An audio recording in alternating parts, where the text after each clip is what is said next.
And welcome all. Once again, we're here for another cool sit down. Once again, we totally did not record these all back to back. We got Jonathan Mark and James Spokes from Movie Rankers. How are you two? Good, thank you. All righty, wonderful. So we are digging into the one, the only lucrative movie producer that is Jerry Bruckheimer. Best known for his various blockbusters for Sony, Disney, Warner Brothers, MGM, and many more. And the franchises CSI, Pirates of the Caribbean, Top Gun, Bad Boys, Beverly Hills Cop, and plenty more. He has had a giant lucrative career, even getting some various acclaim, and produced many movies helmed by Jon Turteltaub, Tony Scott, and Michael Bay. So it's a cool circle around. How did you guys get into his general blockbusters? Which ones were commonly on TV or at the video store that you checked out? I think for me, certainly it was that time around like the mid-90s where you had some really great, like, fantastic Rock, Crimson Tide, Enemy of the State, Con Air, Armageddon. And then the 2000s follow with Remember the Titans, Black Hawk Down, and like, wow. Yeah. So that's what kind of got me into him. And then obviously I'm a massive fan of the Pirates franchise. That kind of drew me in. And it kind of made me want to check out his earlier stuff like Beverly Hills Cop and Top Gun. And yeah, it was he's done some really good stuff, and he's definitely got some decent franchises under his belt. Totally. I did not know this. I knew he was a hockey fan, but I totally forgot he was a co-founder and co-majority owner of the Seattle Kraken. Wow. I didn't know that. Yeah. I mean, outside of, like, he's one of these guys who you know the name. If somebody says Jerry Bruckheimer to you, you know the name and what he does. It's a mega producer. He's going to have a bunch of music video type editing. Got a star on the Hollywood Walk of Fame in 2013. But yeah, and just seeing all these other movies that were coming out, like American Gigolo, Flashdance, Con Air, and even garbage like Pearl Harbor and Kangaroo Jack is like, okay, he's a big dude. And it was just so wild how, again, you know, he's always finding ways to kind of change up the formula. And like you say, you know, it's going to be major when, you know, it comes out. And I did hear him on Rob Lowe's podcast recently, and it was interesting seeing him just give extra idea of how he went about his pitching process. And I don't think he's necessarily a filmmaker per se. I do think he has a lot of money, and he's just generally agreeable, and so therefore a lot of his blockbusters are agreeable. But I do think he's been fortunate enough to hire a lot of guys who do happen to be very talented behind the camera. And, you know, Veronica Guerin, Dangerous Minds, and even The Ref, I think, are some of my favorite movies. And it's just a shame that some of his recent blockbusters have flopped. Like The Lone Ranger was really bad, and then Geostorm was such a mess behind the scenes that he took his credit off the movie, which is so unheard of even for today's standards, you know. And Jon and I personally liked it, but it also took me a while. Did you know this, James, that Without a Trace and Cold Case are actually part of the CSI franchise? I did not know. No. Yeah, they had characters appear on select episodes, and it was always just kind of took me a minute each time. I was like, wait a second. Oh, that's right. They're all on CBS. It all makes sense. All right. It's interesting because you mentioned Person of Interest a couple of times as we've been speaking tonight, and I'm actually rewatching that show with my wife now. It's pretty great, isn't it? I mean, it's good. It's definitely a TV show, but nothing is really kind of setting it aside from anything else right now. Oh, as it gets going, it gets pretty twisted. Like, no, it's more than that. It gets into crazy spy, Born Identity, 24 territory sometimes. Okay, that's good. That's good to know. If you're watching maybe the first 5 episodes, I'm sure they were playing it safe and just shocking you at first. But he didn't produce that, but I was surprised he did it because, you know, I do think it was on at a lame time. That was kind of the thing. People see the cover and they're like, oh, it's a cop show, but it's more like The Equalizer, if anything, let alone Nikita. Definitely. Yeah. It's like basically which spy organization and group of assassins, you know, the dude has basically more people going after him than John Wick. I will admit, Bruckheimer has kind of, I think, done the CSI franchise to death. But what's funny is I thought he was a millionaire just because he was a producer on The Amazing Race, but I was mistaken. So, according to Celebrity Net Worth and Forbes, in the 2000s, he consistently earned 80 to 100 million per year, thanks to the CSI residuals and the Pirates of the Caribbean box office profits. He earned 84 million in 05, 90 million in 06, and 120 million in 07. Now, in 2015, the Forbes article claimed his net worth is now 900 million. Jesus Christ. That's insane. He do it? I'm looking at what came out in 2007 because that was quite a jump, and I'm seeing it was Pirates 2 for free. Pirates 3 for that one. Yeah. National Treasure 2. So he just kept giving Tony Scott and Michael Bay a few movies, and then he does seem to be kind of have a lazy grin nowadays. He used to always kind of have that cool, charismatic smile, but he seems to be showing his age a bit. Yeah, a little bit nowadays. He's 77 years old. Jesus. Wow.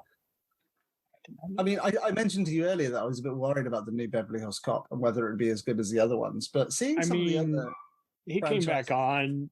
It was with Lorenzo di Bonaventura, who I kind of commend. I think he's pretty cool. But he was apparently sick of all the various rewrites, and then Beverly Hills had an actual police scandal, and so they were like, "You got to really come up with a very well thought out premise, that doesn't signal today's crappy events."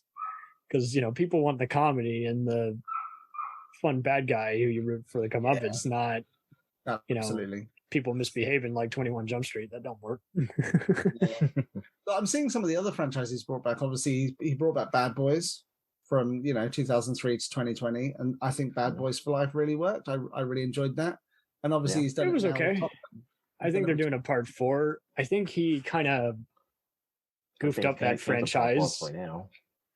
Well, yeah, I don't know that they're even, especially with the recent Will Smith scandal. I don't think they're going to do a part 4, but I mean, LA's Finest was kind of lame, where it was just showing Gabriel Union's character. Mm-hmm. And again, he did produce Lucifer, and it was one of those where it's like the story already kind of writes itself. It's a fun, misbehaving, supernatural angel. But unfortunately, when you look at parts of the season 1, you're like, okay, this is CSI with angels. And you're like, well, no, he's just ensuring that it has giant production value. But I think that's just it. I think he hired just way too many people who just had a attention-getting look. And at the same time, he just kind of, sometimes he lucked out. I've been very let down by Simon West's career. I don't think he's ever done anything as big as Con Air or the first Tomb Raider since. It just seems like he kind of kept doing a lot of weaker productions, and other people have surprisingly just kept kind of growing. Like Tony Scott was always doing something, even if he wasn't behind it. And I think it seemed like he and Michael Bay were pretty cool. It just seemed like I always would hear rumors that like they had to go their separate ways creatively, but I don't think that was the case. I think, especially when Bad Boys 2 and Pirates make the most money, the same week. Yeah. Or same year, whatever. It is just like, wow. There is that new American Gigolo show coming out, and I do have high hopes for that since that's by the creators of Ray Donovan. So I think that's going to be a cool. But that's just it. I never get any sense that he's actually involved very creatively behind the scenes. I think he just does the minimum, the pitch meetings. He's not the kind who like writes and sketches out stuff. He just casts a bunch of things. Yeah, the Training Day show was pretty cool, which was wild because he had nothing to do with the first one, but he just hired Denny Cannon and some of his other CSI guys and worked with Antoine Fuqua and David Ayer to stretch out that thing. And unfortunately, it wasn't a ratings hit, and ratings continued to plummet because Bill Paxton passed away midway through the run. Wow. It was a cool show, but that's just it. I think everyone at that time, especially around 2014 and 2017, I think the market was getting oversaturated before streaming was taking over. So it's just people were giving up cable and no one could follow anything really. I know I was struggling. National Treasure show in the works, hasn't he? Yeah, he's doing a third movie and he's doing a show. Yeah, and he already produced. he already produced a kids spy movie for Paramount, and he produced something. Yeah, Beverly Hills Cop 4 is coming for Netflix. So I think I wouldn't be surprised if he tries to do easy tax write-offs by just making movies for Netflix. Yeah. So why do you think he got so intimidated by he and Joe Silver always kind of had a rivalry going on? I don't know. It almost feels like because basically Silver was always doing his 48 hours Lethal Weapon formula, and ever since Bruckheimer, founded his production company with Don Simpson, the late producer who passed away in the late 90s, is like he pretty much just wanted to repeat his Beverly Hills Cop formula and then just go with whatever just smelled of just a fun, easy to market thriller, with a bunch of A-listers. Yeah. I suppose in any role, in any company or any business or any industry in the world, you're always going to have competitors and you always want to do better than them, right? But totally. But it can be friendly as opposed to like they're just constantly talking smack about each other. Look at the Stallone and Arnold, rivalry over the years. I mean, I'm sure they're great friends now, but at the beginning they weren't. I don't think so. Who's to say what their relationship's like now, right? I think they're way past it. I think they're good to go. I think so as well. But to bring up a good point, it does make you wonder what's the breaking point? How much will it take? I think age is a big factor in that. Because, I think Stallone was just rusty about Arnold because he did the whole, he would convince people to turn down bad movies. He would actually convince them, hey, I don't have time to do this. And so then people would sign up for those bad movies that he passed on, So I think... Stop or My Mum Will Shoot? That was the one, yes. Yep. So I wouldn't be surprised if there was a bit of that going on. They got a project, they tried to salvage it, and you're like, this is so much wrong sauce. Yeah.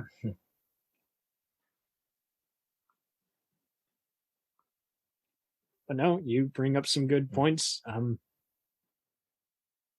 I do, Joe Silver's long left since 2015, but I do wonder what Bruckheimer will do if he just gets up there in age. Will because he's got so many giant franchises, and he does seem to be pretty active on Twitter. So I don't know. I can't see him closing down his studio and just saying, "Oh no, that's it." No. I mean, he seems like a very smart. So much money. Yeah. I don't. He doesn't come off as the type who is playing around with stocks on Wall Street all day. Like every other Amazon, Netflix guy. Yeah, I would imagine he's surrounded himself with some very smart people as well, right? So it's not going to be him making. And again, Pirates, stupid, crazy, big money. So I mean, yeah.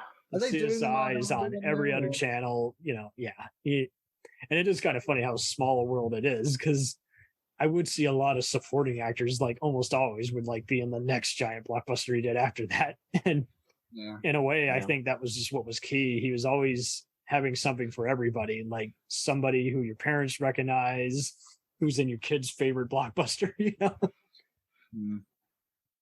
I really am surprised what compromises he was able to make with both Touchstone and Disney. Yeah. It seems like other people had to just oh no, we can't make it. We got to dumb this down. And he was just made the decisions Pirates is going to be a PG-13 movie that Disney does. It'll be fine. It's no different than Indiana Jones. It's practically his Star Wars saga.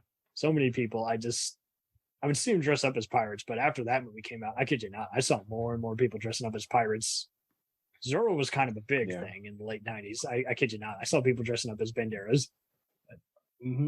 Maybe you might still see someone dressed up as Maximus at a cosplay convention, but I doubt it. For the most part, they're going to want to be a giant sci-fi horror, or superhero icon.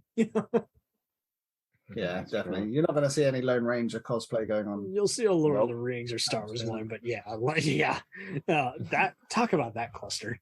When I saw that on home video, I should say DVD. I rented it from Redbox and was me and my sister were, anytime we see 4 to 6 writers attached, we're like, ooh, not good.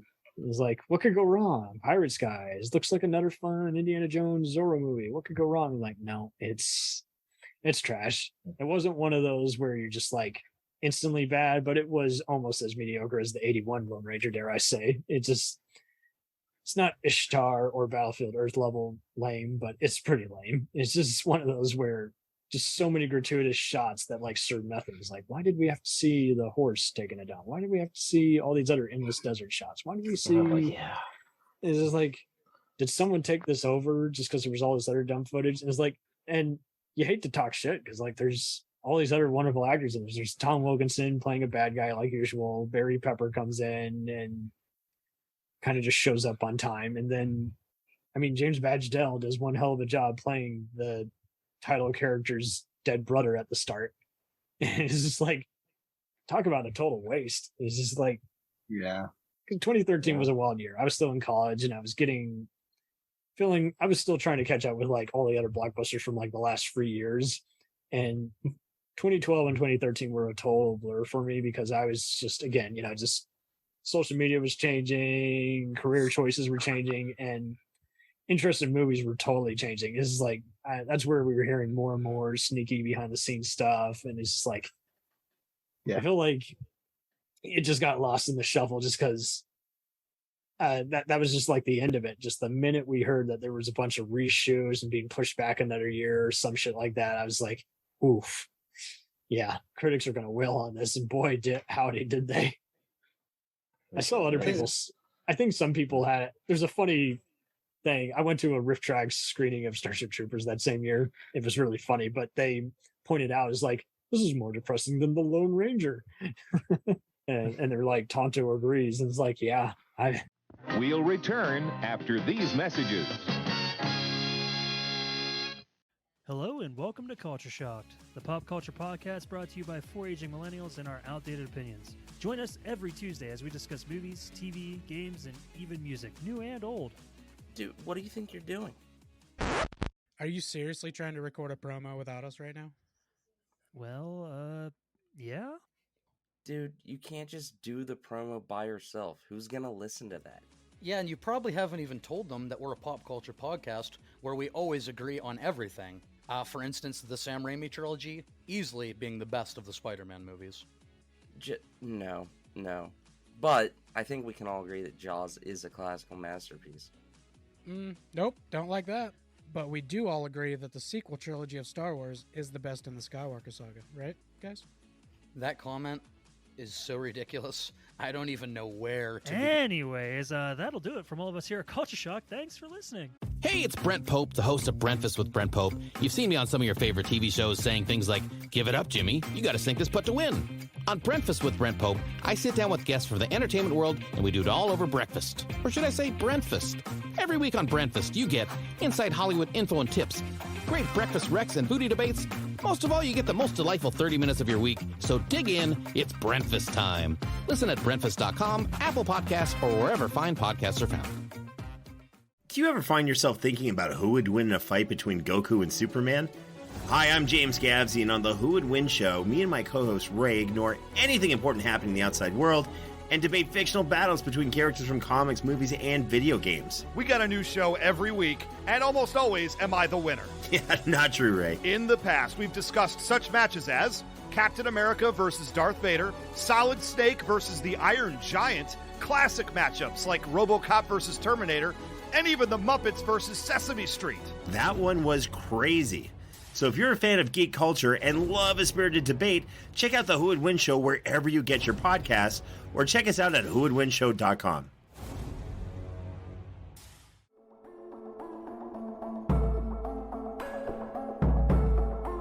We let things pile up in the DVR, we add them to our queues, we wait for the DVDs and Blu-rays. We time shift. The Time Shifters Podcast. Sci-fi, horror, fantasy, superheroes, comedy, action, film, television, maybe some not-so-current events. Find us on iTunes or at timeshifterspodcast.com. Cool thing about Blind Knowledge is we are in multiple countries. We are worldwide all across the globe. We are in the US. We are in the UK. We are in Canada, Germany, India, Japan. We're in Australia, y'all. BlindKnowledge.com. Now back to the feature presentation. Obviously, a bunch of people who've been watching all kinds of old school Westerns, whether it's John Wayne and Eastwood or, episodes of Rawhide and Gunsmoke, everyone was going to be disappointed because there just was literally just like nothing for any crowd.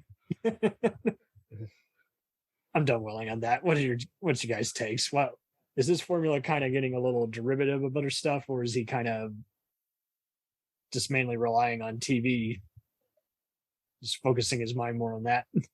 It feels like it, doesn't it? Because by that time you had how many? You had, because whenever he did a canceled show, good or bad, like just no one talked about it. Like CSI was just so much bigger than what anyone could have anticipated.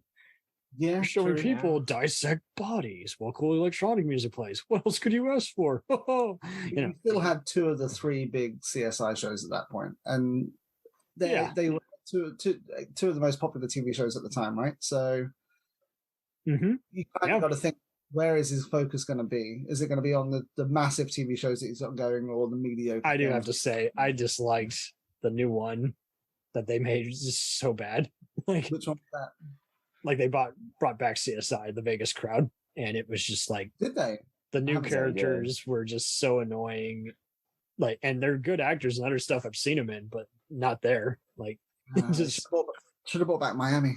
That was the best one. I'd be down for that. I know other people shit talk, but I mean, hell. No, I love Miami. Miami was awesome. I know. I like it too. New York. You do. Jon and I have noticed this before. It has not aged well. It's just so generic. Like it's trying to be more like law. It's trying to be more like Law and Order and NYPD Blue, but it doesn't have the patience, discipline, or actor range. Like you don't believe any of these guys could be the NYPD's top detectives. They're just so fucking young. You're like, and they always have the most generic stuff, like "Let us do our job." It's like he would have been better off just not speaking. Can I do a fan edit of this entire fucking show? I don't think it could have been as worse as the CSI Cyber show that they did. Oh yeah, that was about to watch that. There's nothing to it. Patricia Arquette does good, but like they got so like none of the characters gelled, and so then they're just like, let's bring in Ted Danson from the original show, and it's like, well, he's doing his job, but it's still it's a C-level, 5 or 6 out of 10 star show. It's not anything to write home about. Yeah, I think he's done CSI to death, but like Star Wars, just someone's going to show up just on name recognition alone, or just wanting he kind of encourages like laziness in a way. Like it's okay if the movie or show just doesn't break the fourth wall. He's figured out how to do popcorn movies. Yeah. Well, if it makes money, it makes money. And clearly he's brought back some of his most popular franchises, and now he started doing it with his TV shows, and it's making money. So I think because of how big Pirates was, I don't think that Margot Robbie spinoff that was planned or even a potential show will even happen anymore, because the last one just tanked so bad. Yeah, I don't think it will. It really did. And I think, in all honesty, that's okay. Everyone would rather just see the original, or at least one of the first 2 or free, but just something, to just put on for family night. Their kid can watch without being freaked out. They can watch it and be entertained by the stunts and amusing one-liners, and it was an ensemble, that's why it works so well. And I think that's just it. I think I did hear about how those were occasionally very toxic film sets. Like there was a lot of people making homophobic remarks about Jack Sparrow, and this is like, Jesus. Yeah, it's just unnecessary, isn't it? Right. A freaking Disney lot, and you're encountering the most messed up people on the end of the day. You're like, these crew members need to be sent home and never have their phone calls returned. Oh, but yeah, like what other upcoming projects of his do you think are gonna really hit big? I don't know. Do you think they'll do another Top Gun now? Oh yeah, that's 100%. I'm not a fan, but it's because, long story short, it just feels more like, again, a recruitment ad than an actual movie. But I guarantee you, that's Tom Cruise I do believe the rumor. I think he's done with Mission Impossible. He's like, I'll do 2 more with, because I love you, Chris McQuarrie and Ving Rhames and Jeremy Renner and company. But after that, I want to go back to the role that made me a star. I mean, he tried to get out when they brought Jeremy Renner on board, because the rumor was Jeremy Renner was brought on to replace Tom Cruise as the next kind of. I heard it too, and I was so disappointed how like Avengers, like he's barely used at all, and you're like, seriously, dude. Yeah, it'd be nice to see him brought back, because I think he still could carry that franchise, but I don't know. Now it's been far too long. Like you say, Tom Cruise is going to live forever, so he's not going to give up on anything. He'll make he wants to be Jackie Chan. But like you say, it literally is. It's like, he will do whatever it is, and I don't see there being another Bad Boys. Not just because of the whole Will Smith stuff, but I think that's now. I think it did okay. I don't think it did magically. So like you say, it would be kind of one of those, just like, I think he's going to try and come up with another formula, but I don't know what he can do. Like 2 of his big MVPs, are long gone. Tony Scott has passed away, unfortunately, through self-inflicted suicide, and we miss you, Tony. And Michael Bay is still finding success doing stuff like Ambulance and 13 Hours, his own giant blockbusters. Yeah. So, you know what I've always wanted to see? Yeah, that'd be great. For the longest time, I've had this idea in my head of a sequel to Con Air. Yeah, there you go. Steve Buscemi's character at the end gets away. There you go. Yeah, the Hannibal knockoff guy. Yeah. So the idea is he goes back to being a serial killer, and he's leaving notes for Nicolas Cage's character, and then the FBI brings him in to try and track down. So it goes like quite dark, and Steve Buscemi is like luring Nicolas Cage, and then he kidnaps his family, and then I think that would be awesome. No planes involved, but you'd have to think of a different name for the sequel. But yeah, that would be my pitch anyway to Jerry. More people should pay attention to you. But, I mean, I think Nick Cage his movies are on again. It was the kind of the movie effect. They were almost always. He had like exclusive deals with like certain studios. I was always seeing his movies like playing nonstop on Stars. The other movie channels occasionally, but mainly Stars, because it was doing a lot of the Disney out and Miramax outlet. But then again, all his main giant ones with Nick Cage and Denzel are almost always on TNT every Saturday and Sunday. It's just it was gonna pay off over time. He practically does not have to work. He could, but he'll always do just something here and there. I think it seems to just have to be something which is a low investment and a big payoff with a big giant A-lister. And I don't think he cares so much about the script so much as, regardless of whether it's one that's, someone's doing or not, it has to be just something we can work with, Yeah. I haven't heard of too many like rewrites other than The Rock and Crimson Tide. Did you know Tarantino worked on those, James? No, I didn't. No. Steven Zalian. He did. Even Aaron Sorkin rewrote Enemy of the State. I can only guess what dialogue, and The Rock. I can only guess which dialogue he doctored. There's some moments. His idea was to make Sean Connery James Bond in that film. So I think that's just where his movie buff side came into play. I'm sure he was looking at what people were still staying active in the 80s and 90s. I am surprised at other people he worked with. He worked with Paul Schrader and a bunch of other guys on Cat People. He worked on Thief, which was one of Michael Mann's first movies, before he went back to TV and did Miami Vice, and then went back to doing movies again. I'm surprised there's a bunch of other 80s shows he hasn't produced. He pretty much just got into the TV game late and just brought all his giant, film crew and supporting actors with him. There are a bunch of actors, though, from those various movies that I do associate with him just very strongly. Like, besides Denzel and Nick Cage, you got Angelina Jolie, John Voight, got Ed Harris, obviously, and then you got obviously Will Smith, and there's just so many just giant names, and even supporting actors I would often see like they would have like a recurring like CSI role, and especially some of the guys playing the Mercs in The Rock, Bad Boys. Yeah.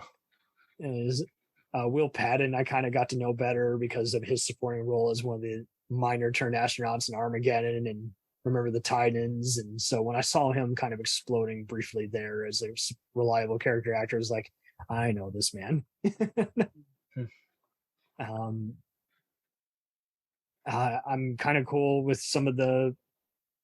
I just would like him to work with just other A-listers he hasn't worked with yet, but I don't think he's gonna really find any better scripts. Really, he's just gonna keep going for a music video guy and just launch their career. Yeah, it's interesting that the film we were talking about earlier seems to be the only horror film that he's produced. Yeah, other than Cat People. Yeah. Two of them. Pretty much, yeah. There's another one produced. Which was that? Sorry, so I was talking about Deliver Us from Evil. What was the other one you mentioned? Oh, that's what I was talking about. Deliver Us from Evil and Cat People. But yeah, other than that, he's mainly stuck with just giant sci-fi and action ones. And which is a shame because Deliver Us from Evil I thought it was a really good film. I love it too. Jon and I noted last time when we were talking to Antoine Fuqua that King Arthur was like one of the few duds we cannot be bothered with anymore. It's just it's still better than Guy Ritchie's movie. So. Oh yes. Oh, Guy Ritchie is very talented when he sticks to what he's doing.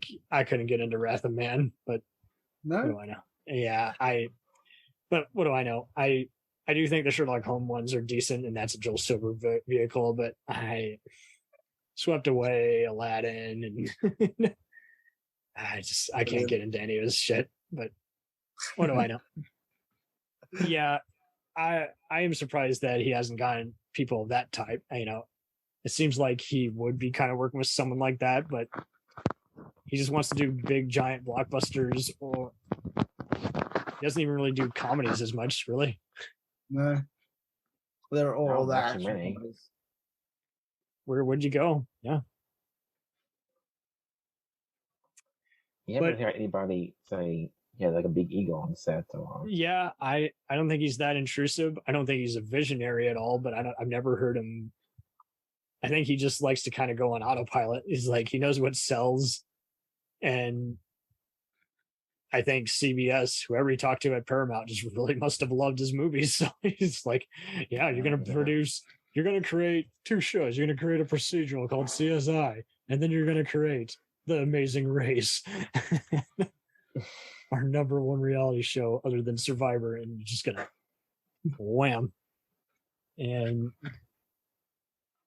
it is a predicament, like you say, where it's just like, whatever he likes, he just kind of goes with that flow. The Rob Lowe, podcast, when they were interviewing him recently, he kind of gave he seems to be very animated when he's pitching movies and talking about him on the special features I've seen, but he never really, he gives very just easy kind of generic answers, which is kind of a shame. But I know he was like, when he produced Flashdance, that was like kind of the movie that got him on the map. And he's like, he instantly saw who was working, and he just like took one look at Jennifer Beals. He's like, that's the girl. His words exactly. That's the girl. Brilliant. Oh, well played. Yeah, I mean, he's obviously doing something right. If I can get to 7-7 and I'm on autopilot, I'm going to be a happy man. Yeah. If my life is on autopilot from 7 to 7, then yeah, call me happy. Totally. Yeah, I hope something takes off. But again, yeah, he could literally have a heart attack tomorrow. I'm not wishing that, but I'm just saying he could literally like go missing and he would still be around because his movies are just such giant blockbusters, and then kind of meh when you get to like the early 2000s a bit, and other than giant franchises, and I don't know what else he would have done. I don't think he really had. I think he just covered his turf. He didn't worry about conquering. It just literally all took care of itself. Yeah. Yeah. Disney had crazy amounts of money to give on to. Well, that shows in his filmography, doesn't it? Right? Mm. It totally shows. It's a shame you could never get another franchise like Pirates running, because they tried with Prince of Persia, didn't they? Oh yeah. So other than that and Lone Ranger, I don't have any quibble with him. I think he's figured it out. Mm-hmm. And King Arthur. Yeah. But it's pretty minuscule. It really is. So like, I mean, Black Hawk Down did him some favors. So he always supervised a bunch of music that was playing in his movies. So he's won a bunch of like Grammy noms and accolades. So it's like, yeah. the Aerosmith songs from Armageddon still play on the radio, and it drives me crazy. It's not going away. Not going away. No. Even as a fan of them, I still admit that. It does drive me crazy. They overplay them. Totally. Well, this has been great having you on, James. What do you got coming up on Movie Rankers? We've just done a interview with Mark Strange, who you might know from a lot of the martial arts films that Colin gets involved with. Sweet. And we've also recorded earlier this evening an interview with Craig David. What's his last name? Sorry, I forget. Oh yeah, that guy. He is playing. It's Dowsett, I think. Craig David Dowsett. He's playing Winnie the Pooh in the new horror film Winnie the Pooh, Blood and Honey. I'm so obviously, so surprised they were able to do that. Well, the rights to Winnie the Pooh entered the public domain in January, and it seems like the writer producers they already had it made. Wow. Probably it was just under a different name. They had a good idea for it, and they got it up and running and filmed it earlier this year. And yeah, we interviewed the smart people. Yeah, that's what we got coming up.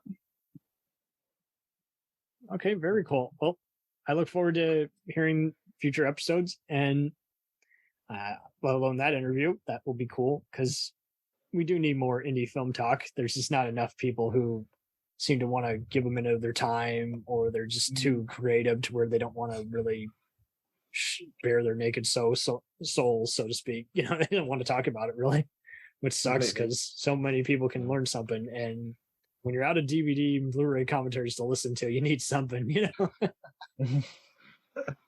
Something for inspiration, especially if film school didn't do it. Completely. Well, I wish you and Colin very well.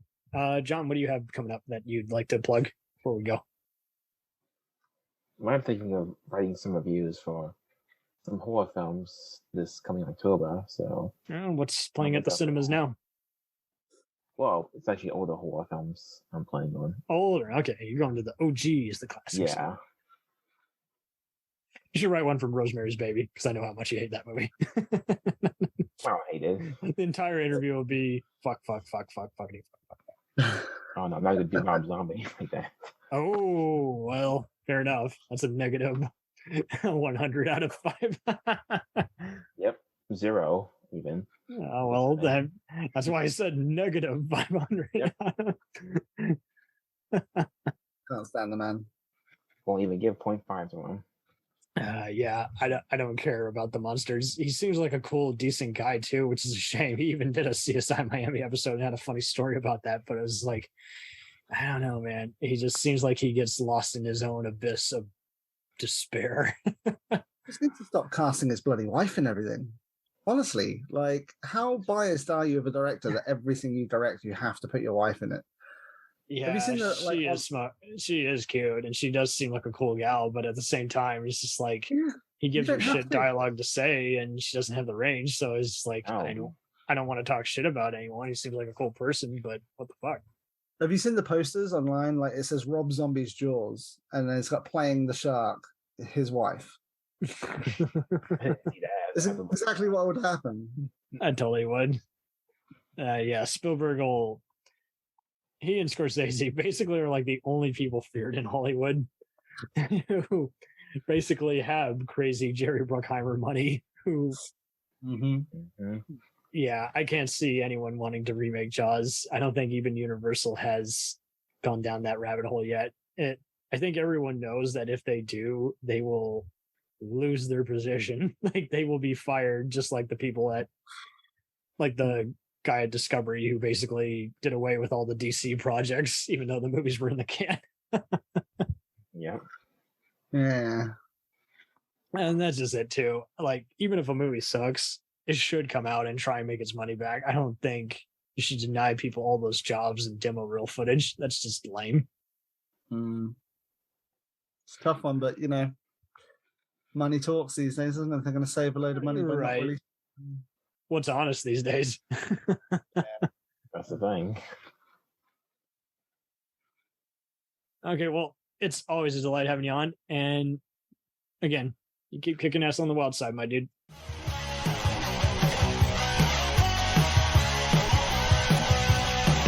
Follow us on the web on Facebook, Twitter, and Instagram. The podcast is available on Podbean, Spotify, iHeartRadio, Anchor, Apple, and anywhere else podcasts are available. Feel free to review our show and leave comments on any of those sites. Thanks a million for listening. It's a jacked up